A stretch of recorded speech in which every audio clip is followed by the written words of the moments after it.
कहा जाता है कि औरंगजेब ने बहुत सारे हिंदू मंदिर तोड़े, बहुत सारे हिंदुओं का कत्ल किया। मगर क्या उसी औरंगजेब ने हिंदू मंदिरों को दान भी दिया था?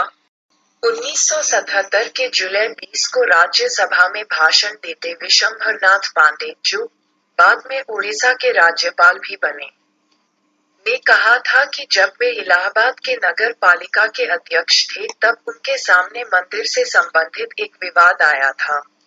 पार्टियों में से एक ने भूमि और धन दोनों के संदर्भ में औरंगजेब द्वारा अनुदान के बारे में दस्तावेज प्रस्तुत किए। इस मामले को बाद में न्यायमूर्ति तेज बहादुर सप्राव की अध्यक्षता में रची गई एक समिति को भेजा गया। समिति ने सभी मंदिरों से जो कि औरंगजेब से जागीर या धन प्राप्त किया था दस्तावेज मांगे। उज्जैन के महाकालेश्वर के मंदिर, चित्रकूट के बालाजी मंदिर, गुवाहाटी के उमानंद मंदिर, कुछ जैन मंदिरों और दक्षिण भारत के कुछ मंदिरों ने सप्राव समिति के समक्ष ऐसे दस्तावेजों को प्रस्तुत किया। विशंभरनाथ पांडे ने एक पुस्तक, औरंगजेब के फरामीन, लिखी थी जिसमें उन्होंने इनका विवरण दिया है।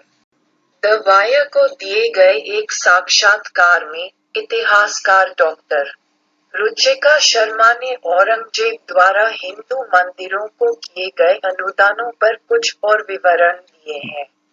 एक दक्षिणपंथी इतिहासकार डॉक्टर आर.सी. मजुमदार ने the history and culture of Indian people के खंड 7 द मुगल एम्पायर के प्रस्तावना में लिखा है। हालांकि इस संबंध में ये बताना केवल उचित है कि उनके धार्मिक कट्टरता और उनके पिता और भाइयों के प्रति क्रूरता के बावजूद औरंगजेब को एक बहुत सक्षम शासक माना जाना चाहिए। एक अन्य दक्षिणपंथी इतिहासकार, जदुनाथ सरकार, जिन्होंने औरंगजेब के इतिहास पर 5 खंड लिखे हैं, खंड 1 के पृष्ठ 1 पर लिखते हैं।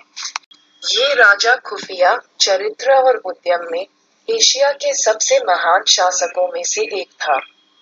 वह एक असाधारण स्तर पर मेहनती, सक्रिय, नैतिक और कर्तव्य की भावना से प्रेरित था।